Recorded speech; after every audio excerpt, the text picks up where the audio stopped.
watu wote tuliookoka, vita vyetu kubwa ni vya kumuvu, vya kupiga hatua. Haleluya.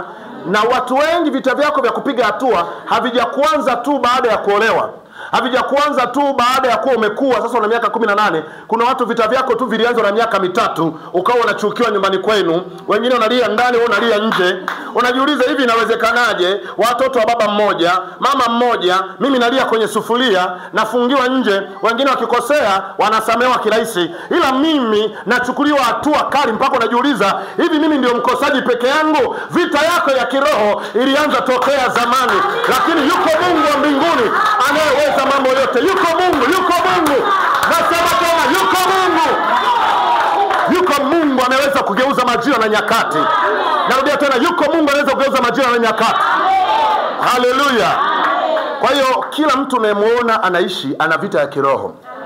Vita ya kiroho imetofautiana kati ya mtu mmoja na mtu mwingine sawa sawa na alivyotengenezwa na Mungu. Haleluya. Unajua wewe hujijui. Wewe kuna vitu vikitokea kwenye maisha yako umeishinda vita ya kiroho. Kabisa nakwambia. Haleluya. Haleluya. Kuna watu wewe kwenye maisha yako umefungwa usimpate mtu wa kukupenda. Yaani kwenye maisha yako usipendwe. Yaani usipendwe kabisa. Haleluya. Narudia tena, yaani unafungwa. Vita yako ya kiroho ni nini? Uishi maisha ya kuchukiwa. Kuna mtu mmoja, acha nikuonyeshe habari zake. Haleluya. Mgeukie jirani yako, mwambie, kwanza muangalie usoni, alafu mwambie nakupenda. Unamwona alivyotabasamu? Tabasamu hilo likupe tafasiri kwamba neno hilo toka Monday, Jumatatu ya wiki iliyopita hajaambiwa. Na waliomwambia baada ya hapo walimuomba hela. Kwa hiyo haleluya. Haleluya. Sasa sikiliza nikwambie kitu. Kuna watu wewe vita ya kiroho ilianza tokea zamani. Ulianza kuandamwa sio sasa hivi, ulianza kuandamwa tokea zamani. Na leo tutakwenda kwenye kila zamani ya mtu. Uanze kuzungumza na zamani ya maisha yako. Useme, hivi mimi ndio nilipangiwa kuwa hivi? Ufumbe macho useme, nakataa, nakataa, nakataa, nakataa. Hebu sema nakataa kwa jina la Yesu. Kuna wakati unajiuliza, hivi kweli hivi mimi tu ndio niliumbiwa hivi? Sikiliza nikwambie, leo Mungu ana jambo la kufanya kwenye maisha yako. Biblia inasema kitabu cha Yeremia sura ile ya 22. Reka pasatatata. Rehekeperia mama. Yeremia sura ya 22 na ule mstari kuanzia wa 28. Yako mambo nataka tuyatazame kwa namna ya rohoni, alafu tuzungumze kwa habari ya maisha yako.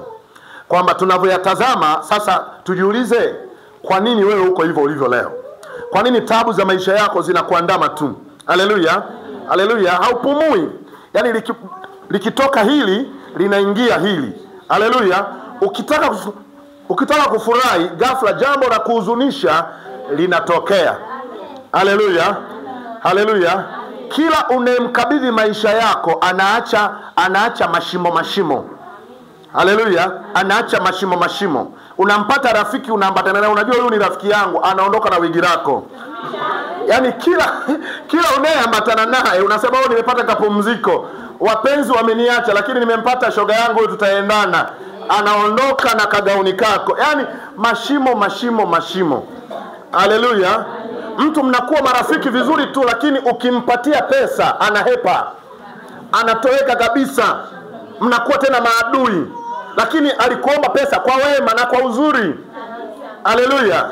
Lakini baada ya pesa umeanza uadui. Maana yake maisha yako yamefungwa, usiwe na amani, usiwe na raha, usiwe na furaha, usiwe na tabasamu. Mimi nasema Bwana leo atende jambo jipya kwenye maisha yako. Nasema Bwana atende jambo jipya kwa jina la Yesu. Haleluya, haleluya. Biblia inasema Yeremia sura ya 22 na ule mstari wa 28, nitasoma mpaka ule mstari wa 30. Biblia inasema hivi, je, mtu huyu Konia, kama na Biblia nataka tusome kwa pamoja hapo ulipo. Kitabu cha Yeremia sura ya 22 kuanzia mstari wa 28 mpaka 30. Tusome 1, 2, 3. Je, mtu huyu Konia ni chombo kilichodharauliwa na kuvunjika. Biblia inauliza, sio watu hawa, mtu huyu. Hebu sema mtu huyu. Kumbe kuna baadhi ya mambo kwenye maisha yanakulenga wewe. Sikiliza nikwambie, usipopambana ukaambatana na Bwana sana, usije ukafikiri wewe utafanana na wengine. Majanga yako mwanangu ni yako peke yako. Unapoamua kumtafuta Bwana, mtafute wewe mwenyewe. Ambatana na Bwana wewe mwenyewe. Endelea na Bwana wewe mwenyewe. Haleluya. Biblia haisemi watu hawa, inasema mtu huyu Konia. Unaelewa? Sio watu hawa, mtu huyu Konia. Maana yake Konia ni mmoja peke yake ambaye Biblia inamtaja mambo mazito sana. Sikiliza nikwambie kitu. Hatima ya maisha yako ina mambo mazito sana. Anayetakiwa kuyatatua ni wewe mwenyewe. Usimame kwenye zamu yako, useme nitapigana vita mpaka huyu Goliati atoke mbele ya maisha yangu. Nitapigana vita mpaka wataabishaji wangu walale chini. Wasipolala sinyamanzi. Narudia tena, majeshi ya Bwana, sisi hatunyamanzi mpaka tumeiona barabara. Sisi hatunyamanzi mpaka hatima njema imetokea. Hatuombi tu ili tuwe na furaha, tunaomba mpaka yote yaliyonenwa na Bwana kwa habari yetu yametokea. Haleluya, haleluya. Sema kwa jina la Yesu. Sema sitanyamaza mpaka hatima yangu imepatikana. Sema kwa damu ya Yesu, sitanyamaza mpaka hatima yangu imepatikana. Kwa jina la Yesu. Pigia Bwana Yesu makofi mazuri. Kwa hiyo Biblia inasema, je, mtu huyu Konia, sio watu hawa. Mtu huyu, hebu sema wote, mtu huyu. Mtu huyu nani? Heren. Mtu huyu nani? Anifa. Mtu huyu nani? Eriza. Mtu huyu nani? Derek. Mtu huyu nani? Raina. Biblia inamtaja mtu, person. Haleluya. Hii ina maana ya kwamba vita yako wewe ni private. Usije ukafikiria uzembe unaofanya wewe wa kumtafuta Bwana kuna watu wataathirika. Unaathirika wewe. Narudia tena, Mungu anaongea na mtu hapa. Kila neno litokalo kwenye kinywa cha Bwana lina mtu. Maisha yako yanakutegemea wewe mwenyewe. Acha kujiwekea uzembe wewe mwenyewe. Biblia inasema mtu huyu Konia. Haisemi watu hawa. Biblia inasema mtu huyu. Maana yake Biblia inamhitaji Konia asimame, aseme mimi nikikombolewa na vizazi vyangu vimekombolewa. Hivi unajua, unaweza ukafikiri chenye matatizo ni biashara, kumbe wewe ndio una tatizo kubwa kuliko biashara. Desturi ya adui ni hii, anatafuta kitu ambacho ndio shina ya vitu vingi. Biashara haina tatizo, ikiwa wewe una matatizo biashara itakuwa na matatizo tu. Unanisikia? Ndoa yako haina tatizo, ikiwa wewe utakuta na tatizo, ndoa pambana utakavyoweza itakuwa na tatizo tu. Vita kubwa huwa anakuwa ameibeba mtu kwenye ulimwengu wa roho. Vitu vingine vinajichomeka, vinakuwa na vita kutokea kwa mmoja. Biblia inasema kama ilivyo kwa mmoja dhambi iliingia duniani, vile vile kwa mmoja wokovu umeingia duniani. Maana yake ni kwamba unaweza kukuta vita ya watoto wako imeanza na wewe. Biblia inasema mtu huyu Konia. Hebu sema mtu huyu Konia. Je, hana marafiki? Kwa nini Biblia isiseme Konia na rafiki zake?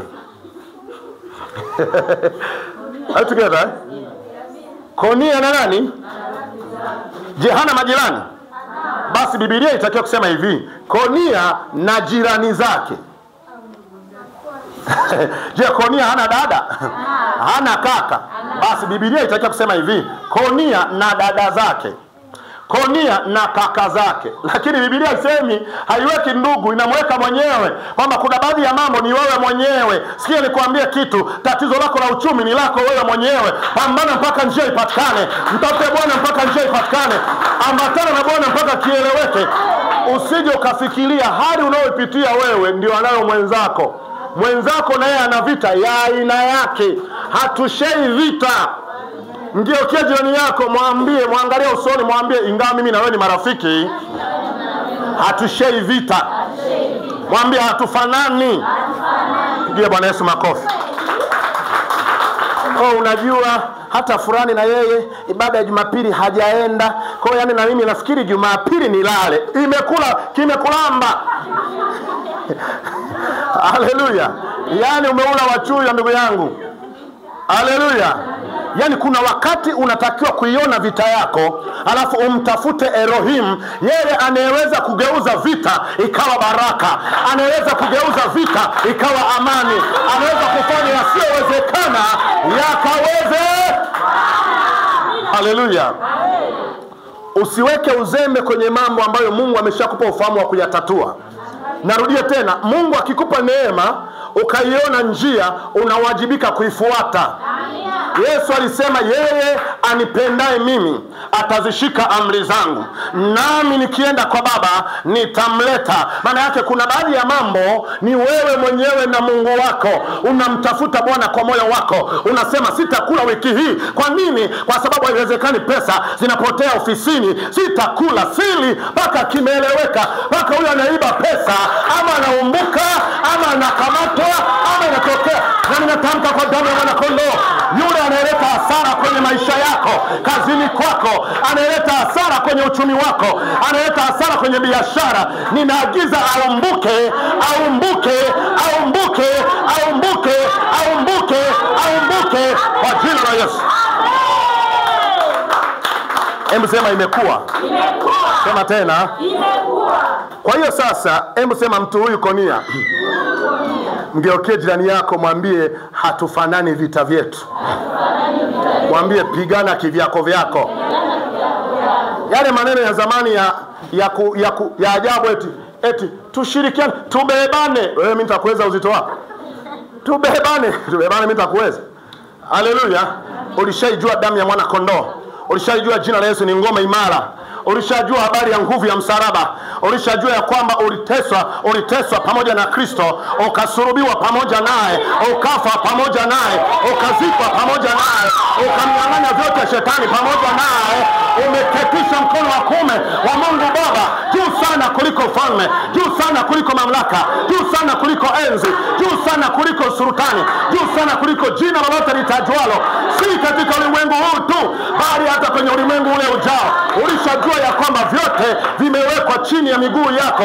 Bwana ameviweka vyote. Ulishajua hilo, lakini umeshajua ya kwamba yeye aliyekutishia vyote hayumo ndani ya vyote. Ulishajua namna hiyo, na ulishajua ya kwamba uhai wako rakapa umefika pamoja na Kristo.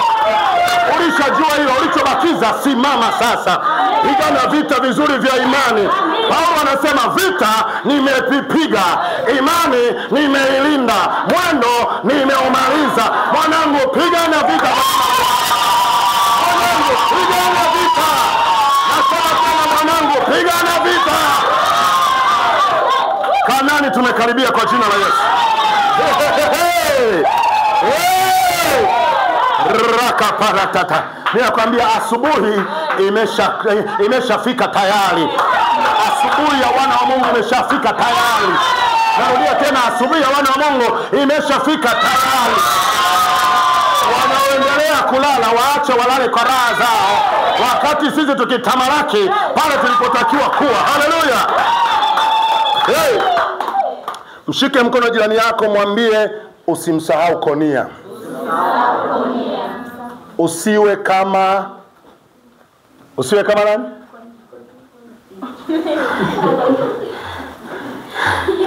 Ujue kuna mtu kwenye Biblia kama unatakiwa kuwa, usiwe kama yeye.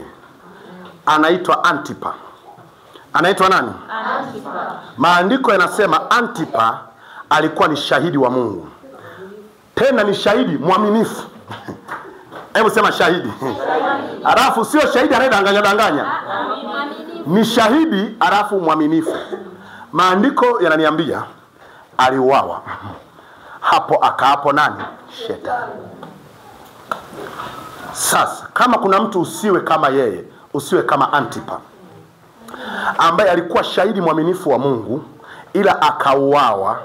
Hapo akaapo nani? Shetani. Maana yake ni kwamba hata kama ukiwa shahidi wa Mungu, Yako mambo kuhusu Mungu ni jukumu lako. Usiposhughulika nayo, hali ulionayo leo ndio hali utakayoenda nayo mbinguni.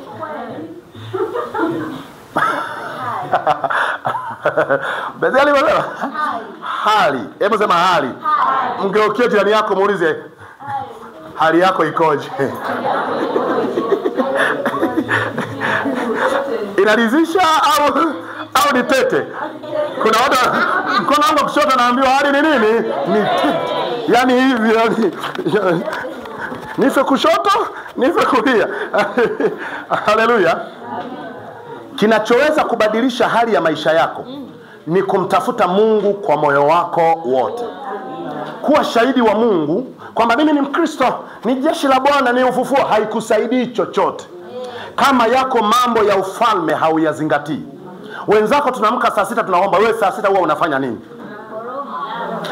Tangu Jumatatu mpaka Jumapili ya leo, na leo umekunywa chai nzito, yani kama vile unakuja vitani. Chapati 4. Mwili wenyewe mdogo, umri huu ni wakula chapati 4. Na mwili wako ulivyo mnene, unapiga supu, unaongeza tena mafuta, yani mafuta yanajikaanga. Mafuta juu ya mafuta. Haleluya. Majeshi.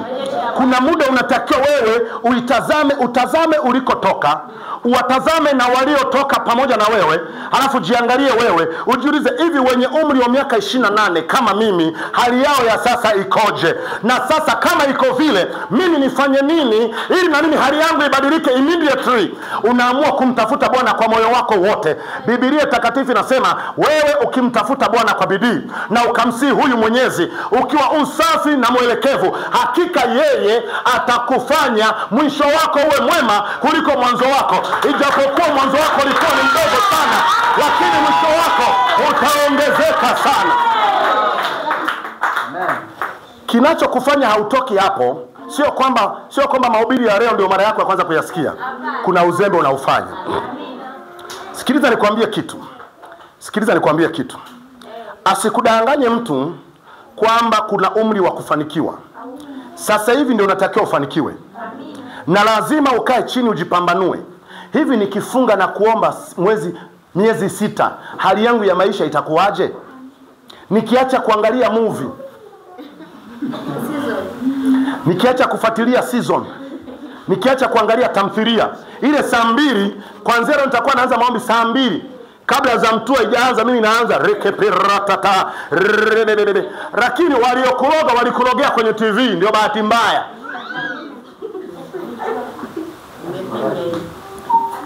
Hapo huwezi kupiga makofi. Kwa sababu nafsi yako, mapigo ya moyo saizi yamebadilisha, yalikwenda right yameanza kwenda left. Haleluya. Hebu naomba ukae utafakari. Haleluya. Naomba ukae utafakari kwamba hivi nikiacha dhambi kwa mwezi mzima maisha yangu yatakuwaje? Mgeukie jirani yako, mshike mkono, muangalie usoni. Mwambie, hivi ukiacha dhambi mwezi mmoja? Muangalie usoni kabisa, mwambie tuangaliane. Mwambie ukiacha dhambi kwa mwezi kamoja, hali yako ya maisha itakuwa ya namna gani? Sasa nikupe ushuhuda. Akijikaza Jumatatu, akajikaza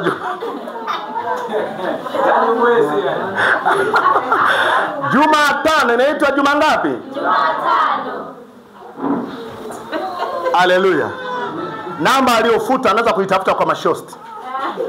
Tumieni ile namba. Mimi nataka tu nimsalimie, ana siku hajanijulia hali. Haleluya. Kuna watu wewe, ili usifanikiwe kwenye maisha yako siku zote za maisha yako, umetupiwa pepo la kutenda dhambi. Naomba nirudie tena. Ujue kila neno linapotoka kwenye kinywa cha mtumishi wa Mungu, wewe kama alikuhusu, muachie jirani yako. Linamuhusu. Ngeuke jirani yako, mwambie zibua masikio. Mungu anaongea. Kuna mtu wewe ulilogwa maisha yako yawe ya dhambi ili usije ukapata upenyo wa maisha. Haleluya. Kwa sababu ukiwa mtu wa Mungu, kwa kadri unavyotenda dhambi sana, upenyo wa maisha yako unatoweka. Kwa sababu Biblia inasema Mungu hawasikii wenye dhambi. Jambo la pili, Biblia inasema kwamba maovu yenu yamewazuilia haya, dhambi zenu zimewazuilia mema msiyapate. Kwa ili mtu wa Mungu asipate mema yake, shetani anakufunga kifungo cha dhambi. Haleluya. Uwe ni mtu ambaye unaweka imani kabisa kuanzia leo katika jina la Mungu Baba, Mungu Mwana, Mungu Roho Mtakatifu. Pombe senyo siku ya kwanza unapita vizuri, siku ya pili, siku ya tatu unapita vizuri, siku ya nne unasema kwa tu nitembee tu mitaa gorofani, mimi napita tu sina shida, mimi sinywi, napita tu. Haleluya. Unasema kwanza leo nimefunga roho ya kula samaki kwa damu ya mwana kondoo, alafu napita ngambo, utakamatwa tu. Haleluya. Majeshi. Hebu sema, mtu huyu Konia ni chombo kilichodharauliwa na kuvunjika. Anaitwa, jambo la kwanza amefanyaje? Amedharauliwa. Jambo la pili, amevunjika. Sio wamevunjika, amevunjika. Hebu sema, nakataa kuvunjika kwa jina la Yesu. Ni chombo kisichopendeza. Kumbe hata kupendeza unaweza ukashughulikiwa.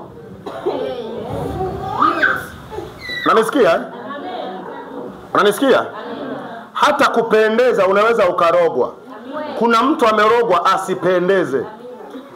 Nakwambia, amenunua cheni na miaka 2 hajawahi kuivaa, ila alinunua. Amerogwa kutokupendeza.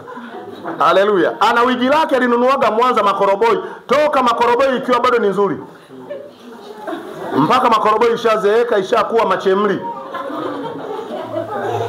Wigi lake hajawahi kulivaa. Suruali yake alinunuaga mpya kabisa, lakini haivai.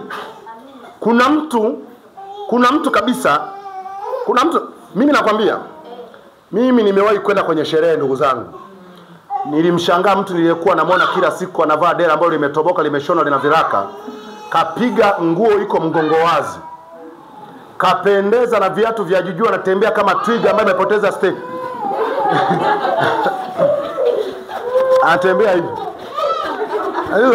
Huyu mwanangu kapatwa na nini? Ana kifaduro.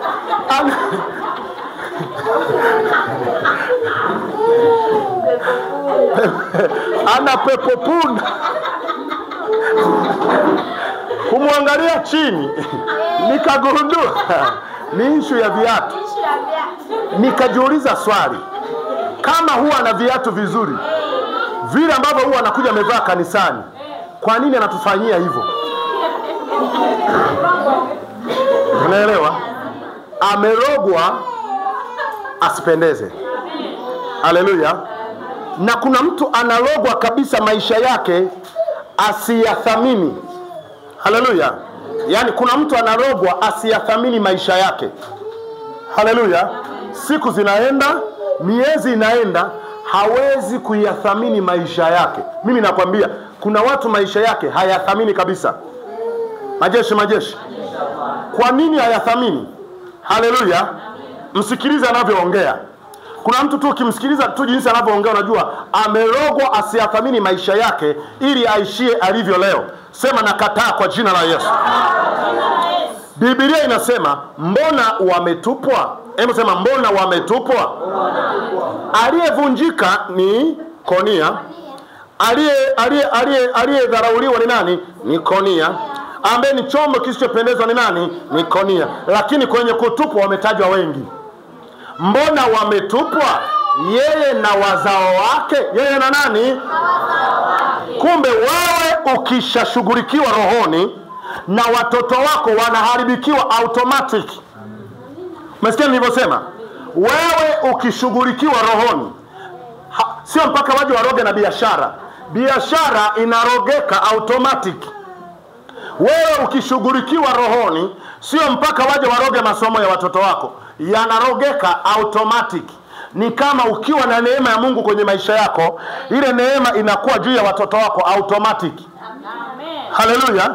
Sasa Biblia inasema mbona wametupwa yeye na wazao wake, na kutupwa katika nchi wasio ijua.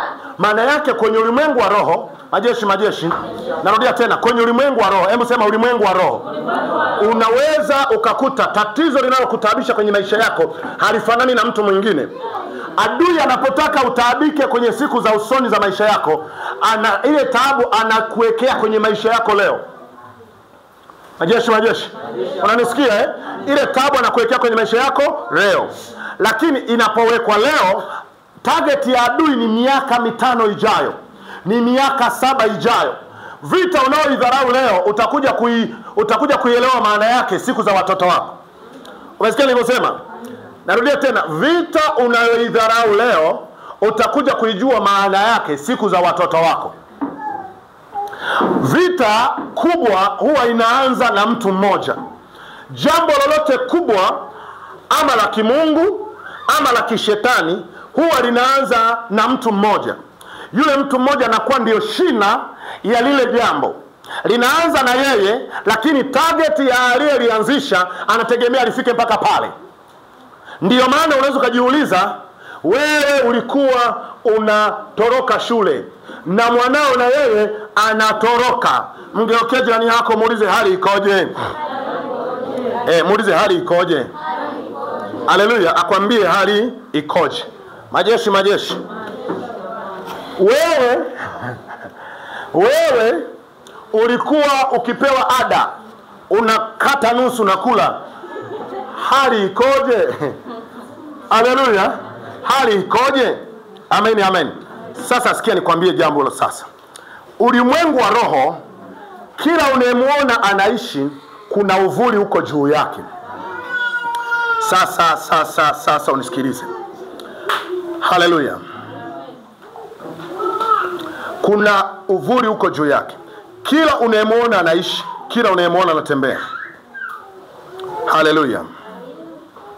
Biblia inasema hivi, Mathayo sura ya 4 mstari wa 16. Mathayo sura ya 4 mstari wa 16, andika haraka. Watu wale waliokaa katika giza wameona mwanga mkuu. Wamefanyaje? Wameona mwanga mkuu. Nao waliokaa katika nchi na uvuli wa mauti, mwanga umewazukia. Mwanga umefanyaje? Umewazukia. Biblia inasema waliokaa kwenye uvuli wa mauti, yani kuna uvuli ni wa kufa. Kumbe hata kifo kina uvuli. Amina. Haleluya. Yani uvuli wa kifo, sio kifo, uvuli wake. Tunaelewa? Sio kifo, uvuli wa kifo. Sikia nikwambie kitu, kila unayemuona anaishi ana uvuli wake. Kwa mfano, wewe unaweza ukawa ni mfupi, mimi ni mrefu. Tukisimama uvuli wetu ni tofauti. Sawa. Wewe unaweza ukawa ni mnene, mimi nikawa mwembamba. Tukisimama uvuli wetu ni tofauti. Sikiliza nikwambie kitu cha rohoni ambacho mimi Mungu amenionyesha. Amina. Kuna watu kwenye maisha yako, kivuli chako kuna mahala kipo. Na hili ndilo jambo ambalo nimetumwa na Bwana leo tushughulike nalo. Na mimi nikikwambia nimetumwa na Bwana ujue liko jambo. Unaweza ukakuta taabu zako, kwa nini unaomba sana lakini matokeo huyaoni? Kuna mtu anakunyonya kwenye ulimwengu wa roho. Hivi nafikiri kwa jinsi unavyoomba wewe na kumtafuta Mungu, wewe ni wa kuroga usiku. Wewe ni wa kuroga usiku. Kuna mtu anakunyonya mahala. Unanisikia? Jambo lako kwa jinsi ulivyoliombea, ulivyolitolea sadaka, sasa hivi litakiwa leo limefanikiwa. Unanisikia eh? Lakini kwenye ulimwengu wa roho kuna mtu kivuli chako amekishikilia, uvuli wako ameshikilia hivi. Haleluya. Na amekufunga mahala, anahakikisha hakuna pahala utaweza kwenda au hakuna kitu utakuja ufanye kesho yako njema itokee. Nakwambia unaweza ukabadilisha miji ukaimaliza yote. Unaweza ukabadilisha mitaa yote ukaimaliza.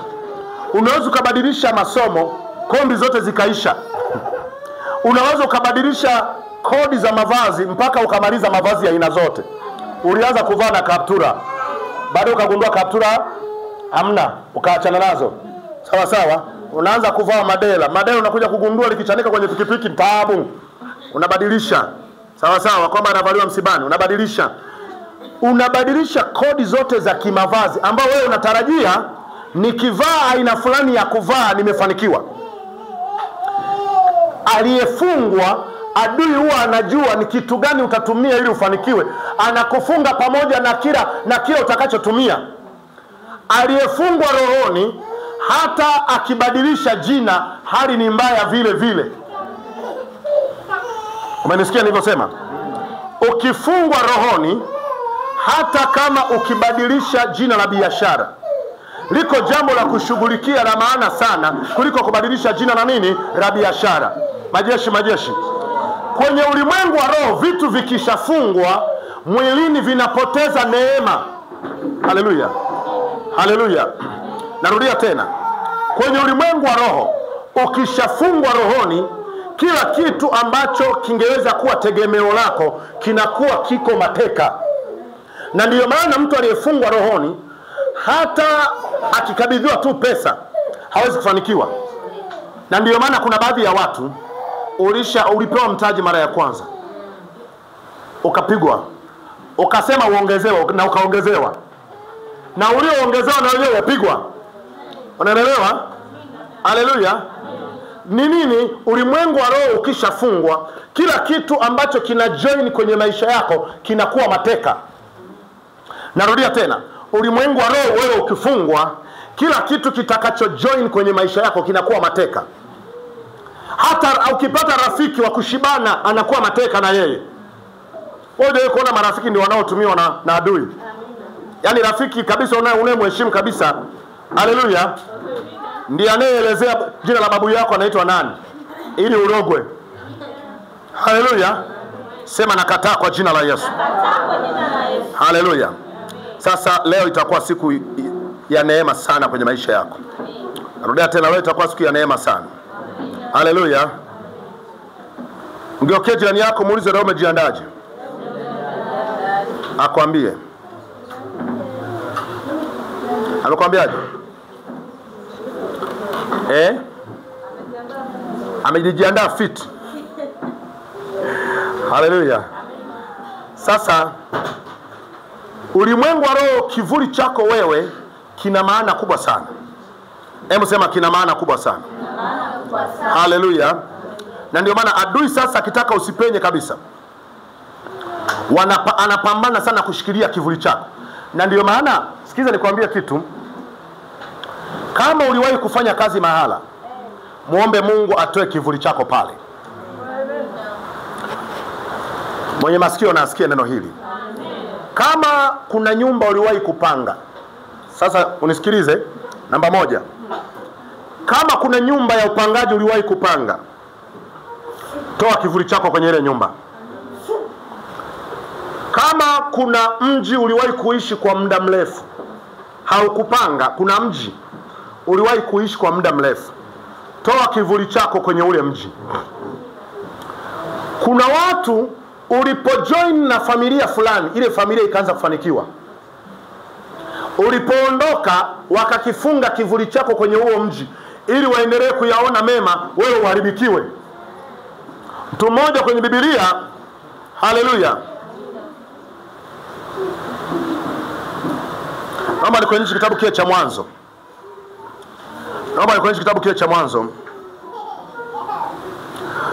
Yakobo kitabu kile cha Mwanzo.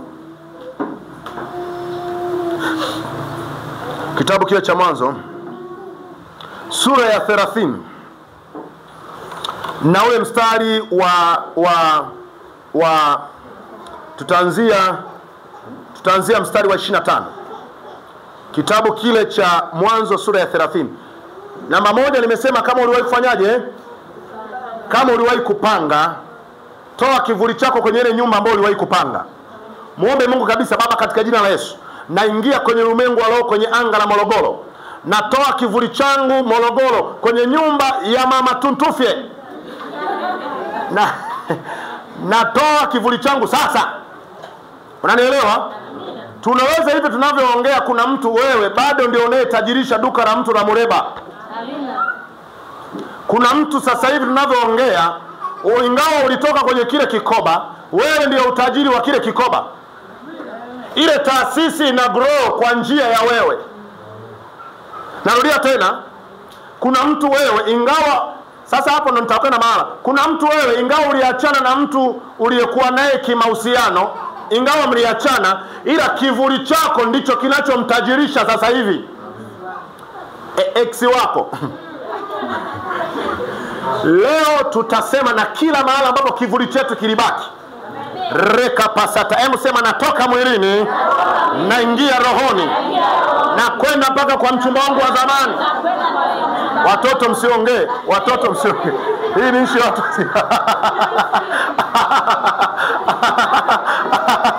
Watoto msiongee. Hii ni issue ya watu wazima. Hii issue Savera inamuhusu. Haleluya. Haleluya. Hii issue ni ya watu wazima. Amina, amina. Mgeukia jirani yako muulize mliachanaje? Ukiona amecheka, ukweli ni kwamba anakuzuga. Haleluya. Sasa reka pasata. Unapoona mvua hivyo manake leo ni siku ya baraka kweli kweli. Haleluya. Mvua ni ishara ya baraka. Imeandikwa nitakufungulia hazina yako nzuri, nayo ni mbingu, kwa kukunyeshea mvua yako kwa wakati wake.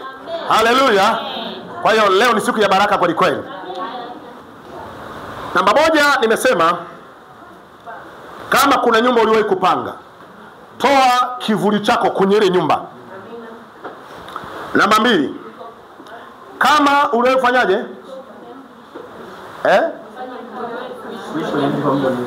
Kama uliwahi, mwe mnaandika watu wa Mungu. Kama una kalamu na karatasi, hiyo kazi yake ni kuandika. Itakusaidia. Haya mambo ni Mungu anakupa, ni kodi, ni siri za rohoni. Mungu anakupatia. Jambo la kwanza nitarudia tena, mahali pa kutoa kivuli chako.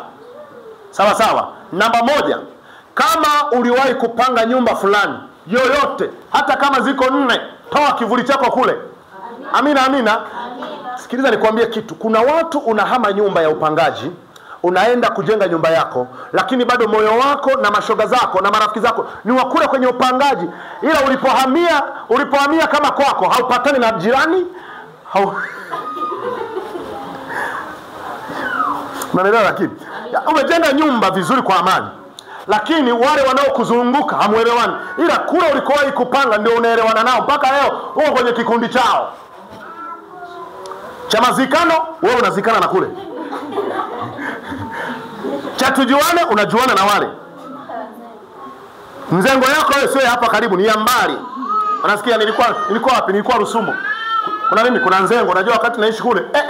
Wakati unaishi kule. Sasa je, wewe bado ni wa kule? Unamsikia mtu anakwambia kabisa, wakati naishi kule. Wakati naishi kule.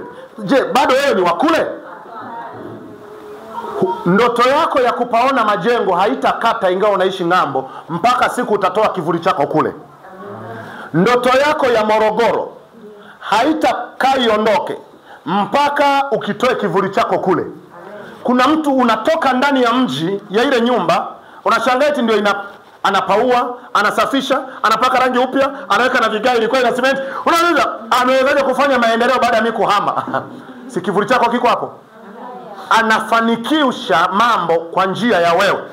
Sema kwa damu ya Yesu. Fumba macho alafu sema kutoka ndani ya moyo kabisa, sema kwa damu ya Yesu. Kuanzia sasa hivi ninaagiza mahali popote ambapo kivuli changu kinafanikisha mambo, kuanzia sasa ninaagiza kichomoke, kinirudie mimi kwa damu ya Yesu. Kwa damu ya Yesu. Mwanaume yeyote anayefanikiwa kupitia kivuli changu, sema njoo kwa jina la Yesu. Mwanamke yeyote anayefanikiwa kwa kutumia kivuli changu, sema njoo kwa jina la Yesu. Sema mfanyabiashara yeyote yule anayefanikiwa kupitia kivuli changu, sema achia. Sema tena achia. Sema tena achia. Mtu yeyote aliyekuwa na mahusiano na mimi anayefanikiwa kupitia kivuli changu, sema achia kwa jina la Yesu. Amen. Pigia Bwana Yesu makofi. Kwa jambo la kwanza, mahali ulipowahi kupanga. Jambo namba 2, mahali ulipowahi kuishi kwa muda mrefu. Mahali ulipowahi kuishi kwa muda mrefu, kwa maana ya ama kwa baba mkubwa ama kwa baba mdogo, kwenye mji uliowahi kuishi kwa muda mrefu.